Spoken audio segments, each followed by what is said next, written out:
네, 안녕하세요. 토삼입니다. 네, 이번에 한 두 번 정도 2월이 됐고, 제가, 요 근래 제 패턴 이런 게 사실 너무나 잘 안 맞고 있어서, 그냥 이번 영상에서는 그 패턴에 대한 거는 좀, 자제를 하도록 하겠습니다, 언급을. 물론 저는 제가 구매할 때 그거를 최종적으로 참고를 해서 구매를 할 건데, 어쨌든 이 영상에서는 그냥 제가 갖고 있는 이런 데이터들, 네, 이런 것들이 좀 도움이 될 수 있을 만한 그런 것들을 좀, 네, 경기 외적인 그런 요소들을 좀 말씀을 드려보면서 이번 회차 마무리 잘 하시도록 한번 시청해 주시면 감사드리도록 하겠습니다. 일단 첫 번째 경기 수원 대 전북인데, 사실 이 경기는 지금 수원이 이번 시즌에 너무 잘하고 있고, 그래서 솔직히 말하면 기대가 좀 되는 경기예요. 수원이 제가 봤을 때는 그냥 좀 이길 수도 있다. 이겨볼 수도 있겠다. 이런 기대감이 좀 드는 경기인데, 아무래도 이제 전북을 상대로 최근에는 많은 승리를 거두지 못했고, 그래서 수원은 이번에 좀 확실하게 이를 갈고 그렇게 할 것 같은데, 사실 이거 지금 보면 전북은 20년도 21년도 이연무가 없었다라는 전제도 있고요. 그리고 두 팀의 상대 전적 4연속 같은 결과는 단 한 번뿐이었다. 근데 지금 현재 전북의 3연승 뭐 이런 게 있다. 이런 데이터가 있어요. 그리고 지금 전적을 보시면 3승 2무 1패인 팀과 4승 2무가 만났기 때문에 충분히 수원에게도 충분히 기회가 있을 수 있다라는 그런 생각을 해보는데, 그래서 저는 이제 코멘트에 두 팀 모두 다 가능성이 있어 보이는 매치라고 했어요. 근데 지금 대세픽이 수원보다는 전북 사이드더라고요. 그래서 저는 굉장한 의구심을 좀 나타내고 있긴 합니다. 어쨌든 저는 개인적으로 잘해봤자 무승부라고 생각을 하고 있고, 그래서 수원 승을 배제한 무패 라인을 가려고 하고 있어요. 이건 승이 아니라 무패 라인을 좀 생각을 하고 있다라고 말씀을 좀 드려보겠습니다. 어쨌든 1번입니다. 다음에 2번에 성남 대 울산인데, 사실 이 경기는 지금 여기 아래 보시면 아시겠지만 3승 2무 1패로 두 팀 모두 다 지금 동일한 그런 흐름을 보여주고 있어요. 그리고 근데 이제 울산이 성남을 상대로 최근에 좋은 모습을 보여왔고 4연승을 하고 있다라는 점에 있어서 울산에게 좀 많은 점수를 주고 있는 것 같아요. 근데 개인적으로 이 경기는 솔직히 말하면 성남이 좀 해볼만해 보이는 그런 경기라고 저는 생각을 했거든요. 근데 지금 배당이 좀 갭이 좀 많이 나죠. 그래서 이거는 울산으로 좀 생각이 강하게 드는 경기긴 해요. 성남이 19, 21년도 홈 3연승이 없었다라는 데이터도 있고 지금 현재 2연승이기 때문에 이거는 저는 개인적으로 방향은 무패인데 최종은 아마도 울산의 단통승을 갈 것 같은 느낌입니다. 어쨌든 패라고 좀 말씀을 드려보겠고, 3번에 서울대 강원인데, 사실 이거는 저는 강원의 승을 좀 생각이 좀 그래도 좀 들더라고요. 저는 개인적으로.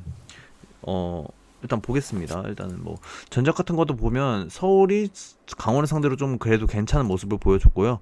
홈에서는 뭐, 아까 2배 정도 승리를 더 거둔 모습. 근데 최근 5경기에서는 뭐, 그다지, 네, 뭐, 그렇게 강한 모습은 아니었습니다. 근데 지금 현재 보시면 4승 2패와 1승 2무 3패가 만났어요. 서울이 강원보다는 훨씬 더 좋은 흐름을 보여주고 있는 건 사실이고, 그래서 보다는 서울 쪽으로 이런 식으로 투표율이 좀 많이 몰려 있는 것 같은데, 개인적으로 이 이배당이라는 게 저는 개인적으로 좀 높다라는 생각을 하고 있고요. 그리고 서울이 19, 21년도 홈에서 4연속 같은 결과가 없었다라는 이런 데이터가 저한테 좀 강한 느낌이 있어서, 개인적으로 이 현재 3연승, 전 4연승은 못할 것 같다라는 느낌이 너무 강하고요. 그래서 지금 현재 서울 승을 배제한 무패 라인을 좀 생각을 하고 있습니다. 분명 서울이 유리해 보이는 경기긴 한데 최종 방향은 무패 라인이라고 말씀을 좀 드려보고 싶네요. 그리고 이제 제가 이제 패턴을 원래 말씀을 안 드리겠다고 말씀을 드렸는데, 하나 말씀을 드려보면, 저는 이게 이제 11회차에서 1, 2, 3번이 다 무없다라고 이렇게 나왔잖아요. 근데 이제 또 1번은 또 무없다예요. 근데 이거는 이제 굳이 말씀을 드리지 않도록 하겠습니다. 이거를 참고하시든 안 하시든, 계속 1번에서 핵심으로 이렇게 패턴을 말씀드렸을 때 계속 틀려왔기 때문에, 이번 1번에서 또 과감하게 핵심이다라고 말씀을 드리기가 상당히 좀 껄끄러운 부분이 있어요. 어쨌든 그런 식이 있는데, 11회차에서 무승부 3개가 나왔습니다. 그러면 저는 그 다음 이렇게 같은 결과가 1, 2, 3번에서 똑같이 나왔을 때 다음 회차의 1, 2, 3번의 결과는 적어도 2개는 같은 결과가 나온다고 생각을 하고 있습니다. 이거는 이제 여러분들께서 이 회차들을 계속 다 찾아보시면 예시를 하나 들어보도록 하죠. 이런 식으로 이게 아니네요. 네. 물론 이렇게 승승승 했을 때 패무승으로 다 다른 결과가 나오는 적도 있지만, 보통은 이런 식으로 높은 확률로 네, 두 개 같은 결과가 나왔다라는 게 여러분들도 확인을 해보실 수가 있어요. 네, 무조건 100%로 나온다라는 건 아니지만 높은 확률로 그래 왔다라는 거를 좀 말씀을 드려보고 싶네요. 네. 네, 지금 보니까 아닌 것 같기도 하고요. 네, 뭐 이거는 무시하시길 바랍니다. 네, 저는 어쨌든 그런 걸로 좀 제가 만든 픽에 좀 살을 더했다라고만 그냥 말씀을 드리고 싶고, 어쨌든 네, 3번은 이런 식으로 서울의 승은 가져가지 않겠다라는 것만 네, 말씀을 좀 드려보도록 하겠습니다. 4번에 도르트문트 경기 대 프랑크푸르트 경기인데, 사실 이 경기는 지금 현재 시점으로만 봤을 때는 두 팀 모두 다 해볼만해 보이는 그런 경기라고 생각을 해요. 그리고 등수 역시도 5위 대 4위 경기이기 때문에 그래서 네, 굉장히 치열할 것으로 생각이 드는데, 다만 도르트문트 홈에서 프랑크푸르트를 상대로 굉장히 좋은 모습을 보여왔습니다. 단 한 번밖에 지지 않았고요. 그래서 이거는 도르트문트 쪽으로 그래도 좀 세게 느껴지는 그런 경기라고도 생각이 들어요. 그리고 이제 당연히 이 도르트문트 홈에서의 역대 전적 때문인지 몰라도 지금 네, 퍼센테이지가 50% 정도를 네, 도르트문트가 받고 있다라는 것만 네, 또 네, 말씀을 좀 드려볼 수가 있을 것 같네요. 잠시만요. 네, 지금 화면 여기 보이면 안 되는 게 있어가지고 어쨌든 다시 네, 이렇게 키도록 하겠습니다. 자, 어쨌든 그랬다. 그래서 저는 개인적으로 이 경기는 배당의 갭이 그래도 너무나 크다라는 생각을 하고 있어요. 아무리 봐도 프랑크푸르트가 그래도 도르트문트를 지금 현재 시점으로는 잡을 수 있다라는 그런 느낌이 있는데도 불구하고 이렇게 해외 배당은 좀 갭이 좀 있다라는 그런 생각을 하다 보니까 저는 이게 도르트문트 사이드라고 생각을 하고요. 그래서 이거는 승부 라인으로 좀 생각을 하고 있습니다. 네, 이렇게 그 5번에 레버쿠젠 대 샬케의 경기인데, 사실 이 경기는 지금 딱 봤을 때 배당을 보시면요 1.17이에요 국내 배당이.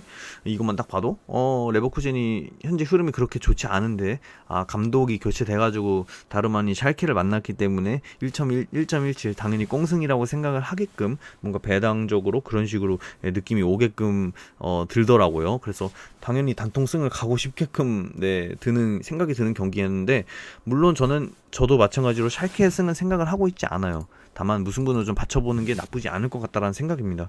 이런 뭔가 배당적인 부분에서 굉장히 당한 적이 많았기 때문에, 그래서 레버쿠젠의 승을 바치면서도 무승부를 한번 곁들여 가보겠다라고 말씀을 좀 드려봅니다. 다음에 6번인데, 6번이야말로 이제 지금 현재 77.3%를 받고 있는데, 이 경기는 역시 볼프스부르크가 굉장히 유리해 보이는 경기예요.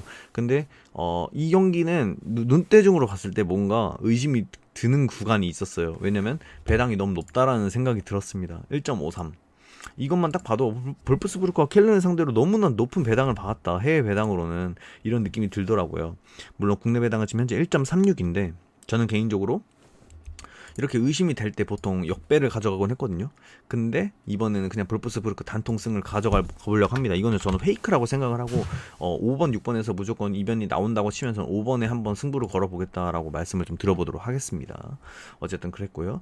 7번 마인츠 대 아르미니아 경기입니다. 이 경기는 사실 홈팀이 좀 유리해 보이긴 하는데 배당이 이 정도로 차이가 날 만한 경기인지는 잘 모르겠어요. 지금 현재 해외 배당이 1.77과 4.65, 그리고 국내 배당은 1.68이랑 4배당인데 사실 이렇게 차이가 날 만한 그런 경기는 아니라고 생각을 하고 있고요. 순위적으로만 봐도 15위 대 17위 경기이기 때문에 이렇게 배당의 갭이 클 거라고는 생각을 안 했습니다. 근데 어쨌든 마인츠는 19-21년도 3연승이 없었는데 지금 현재 2연승이다. 이런 거를 딱 봤을 때 뭔가 마인츠의 승을 가져가기가 굉장히 꺼려지는데, 원래는 승무 라인을 바라보고 있었어요. 근데 지금 현재 해외 구매율을 보니까 마인츠 쪽으로 굉장히 많이 들어와 있더라고요. 이거 좀 제가 지금 확인을 해보고, 네, 이렇게 보시면 마인츠 쪽으로 지금 현재 7번 경기인데 여기 86% 정도가 이렇게 몰려 있습니다. 이거는 이렇게 수치가 높을 수가 있나, 개인적으로 네, 이건 좀 해볼 만해 보이는 경기라고 생각을 했는데 한 번 더 지금 확인을 한번 해보도록 하겠습니다. 마인츠 대 빌레펠트 아르미니아. 네, 확인해보면 이거는 그 86% 정도나 몰릴 만한 그런 경기는 아니라고 생각을 하는데, 어쨌든 마인츠의 승을 한번 가보려고 하고 있고요.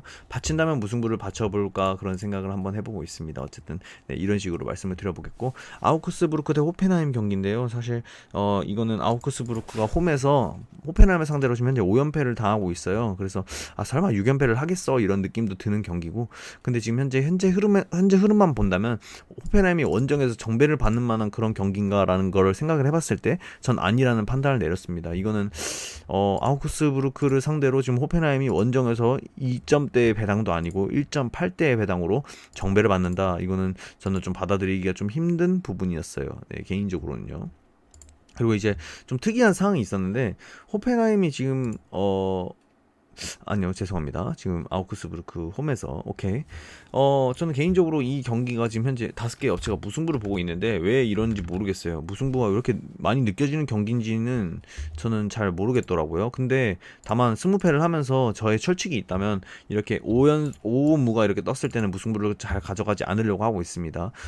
보통 잘 안 들어왔던 경험이 굉장히 강해서요. 그래서 원래는 무패 라인을 보려고 했어요. 호펜하임이 이렇게 원정에서 너무 낮은 정배를 받고 있기 때문에 호펜하임 사이드로 갈 생각을 했다가 저렇게 무승부를 배제해가지고 최종 방향은 패로 정할 수가 있었습니다. 어쨌든 그렇고요.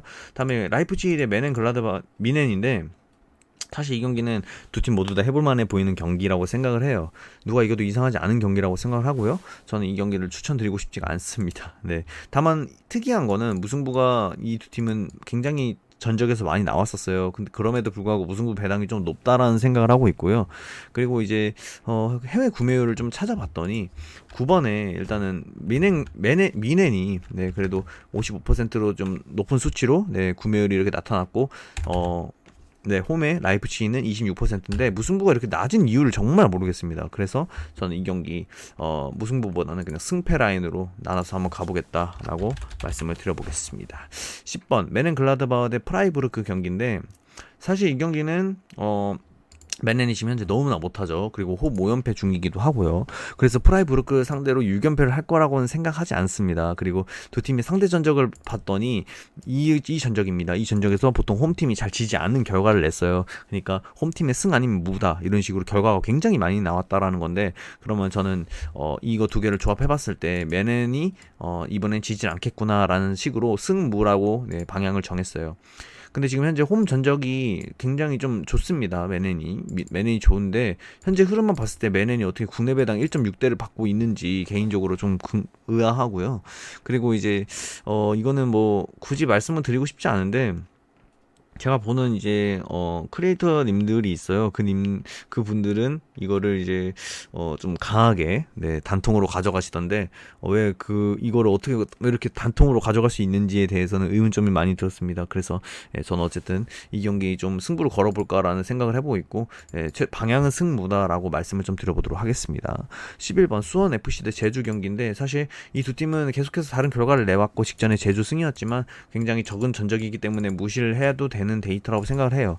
3무 3패인 팀과 1승 5무라는 팀이 안 났는데 사실 어떻게 보면 제주는 잘 지지 않는다. 예. 그리고 이제 울산 뭐 이런 팀들을 만나서도 무승부라는 좋은 전적을 냈기 때문에 그래서 나쁘지 않았다라고 생각을 하는데 그래도 승리가 한 번밖에 없기 때문에 사실 제주의 단통승으로 가져가기가 상당히 꺼려지는 부분이 있어요. 뭐 수원은 제가 경기를 보니까 굉장히 좀 답답한 면이 있고요. 어쨌든 네, 제주가 19-21년도 4연무를 한 적이 없다라는 데이터 현재 3연무고요. 그래서 저는 무승부를 배제를 했습니다. 이 데이터를 믿고요. 그래서 최종 방향은 승패인데 제주가 잘 지지 않는다라는 걸 보고 그리고 수원 FC의 좀 답답한 경기력을 봤을 때 이 경기는 제주 FC가 이길 확률이 좀 있지 않을까. 제주 유나이티드가 이길 확률이 있지 않을까. 제주 FC가 아니고요. 죄송합니다. 어쨌든 그래서 이제 승패로 방향을 잡았지만 단통이라면 패를 가보고 싶다. 다음에 12번 광주 대 인천이고요. 이 경기는 사실 저는 개인적으로 이게 지금 인천이 이 경기가 무승부 투표율이 제일 높거든요. 37.4%로. 저는 그 이유가 이게 무승부가 두 팀이 전적에서 많았기 때문이라고 생각을 하고 싶은데 개인적으로 지금 현재 인천이 13경기 동안 무승부가 없거든요. 그렇기 때문에 무승부를 단통으로 가져가기가 굉장히 꺼려지는 경기라고 생각을 합니다. 네, 어쨌든 인천은 19-21년도 원정 4연패가 최다였는데 지금 현재 3연패입니다. 그러니까 한 번만 더 지면 19년도부터 있었던 최다 연패 또다시 기록을 하게 되는 거고 그 다음 경기에 만약에 또 지게 되면 최초로 5연패를 하게 되는 거죠. 19-21년도 이 와중에. 근데 개인적으로는 이 경기 저는 단통으로 무승부를 좀 가볼 생각을 하고 있습니다. 이 투표를 한번 믿어볼 거고요. 인천이 분명 13경기 동안 무승부가 없었기 때문에 무승부가 잘 안 느껴질 수도 있는 경기인데도 불구하고 무승부가 지금 현재 투표율이 제일 높아요. 그래서 최종 방향은 단통무로 한번 정해보도록 하겠습니다. 이거는 저도 좀 모험을 하는 건데 다음에 슈투트가르트 대 브레멘 경기인데요. 사실 이 경기 누가 이겨도 이상하지 않을 정도로 두 팀 흐름이 굉장히 비슷하다고 생각해요. 근데 배당을 보면 지금 현재 슈투트가르트가 1.93, 브레멘이 3.81이고요. 그리고 국내 배당도 1.71이고 브레멘이 3.65예요. 근데 보통 같았으면 저는 누가 이길지 잘 모르겠으니까 이거는 슈투트가르트로 승을 그냥 강하게 좀 봤을 것 같아요. 그리고 해외 구매율도 보면 지금 현재 83%로 좀 네, 홈팀 승을 좀 많이 들어주고 있는데, 이런 경기에서 좀 저는 한번 뭐 이렇게 좀 속았던 적이 좀 있어요. 저런 배당 1.71과 3.65라는 배당에서 속았던 그런 기억이 있어서, 네, 승은 가져가지만 네, 패도 한번 받쳐보겠다, 이런 식으로 말씀을 드려보겠고, 14번 유니온 베를린 대 헤르타 베를린, 이거는 이제 언오버에 좀 들어와 있는 경기예요. 배트맨 이제 네, 언오버 경기죠. 이 경기가 왜 들어와 있는지는 잘 모르겠습니다. 근데 이제 딱 봐보면 유니온 베를린이 더 유리해 보이는 경기는 맞아요. 왜냐면 홈 12경기 무패인 팀과 원정 9경기 무승인 팀이 만나가지고 당연히 유니온 베를린이 더 유리해 보이는 경기라고 생각을 하는데요. 근데 배당이 일단 너무 높다라는 생각을 일단 첫 번째로 했고요. 두 번째로 제가 갖고 있는 패턴에서 승이 없다라는 것도 있었고요. 그렇기 때문에 이 경기 홈팀이 너무 성적이 좋아서 매우 유리해 보이는 경기인데도 배당이 너무 높다라는 생각, 거의 2점대 거의 동배예요 지금 보니까. 그래서 저는 최종 방향은 무패로 정했고요. 특히 원오버 게임에 들어왔다 이 경기가, 저는 이 경기가 이변이 나올 거라고 생각을 해서 개인적으로는 저는 이 경기 무패로 방향은 잡았지만 단통이라면 저는 무승부로 가져가 보겠다. 그래서 14경기를 좀 말씀을 드려봤는데, 사실 요즘에 좀 많은 분들께 도움을 드리고자 이런 채널을 운영해왔는데 도움이 되지 못하는 것 같아서 이 채널을 이제 더 이상 운영을 안 할 수도 있다, 좀 약간 고민을 하고 있습니다. 네. 어쨌든 영상이 너무 늦게 올라간 점 대단히 좀 죄송하다는 말씀을 드려보면서 이번에 완전 초초 대박 이뤄내시길 바라도록 하겠습니다. 아무래도 제가 좀 실력이 많이 부족하다 보니까 많은 분들께 좀 질타도 받고 이랬는데, 어쨌든 이번 회차에서 또 좋은 성적이 있었으면 좋겠고요. 저 나름대로 그래도 분석해서 낸 결과이기 때문에 한번 지켜봐 주시면 또 감사드리도록 하겠습니다. 어쨌든 내일 결과 한번 지켜보도록 하겠고요. 저도 좋은 결과 한번 기대해 보도록 하겠습니다. 전 여기까지 하도록 할게요. 저는 토삼이었습니다.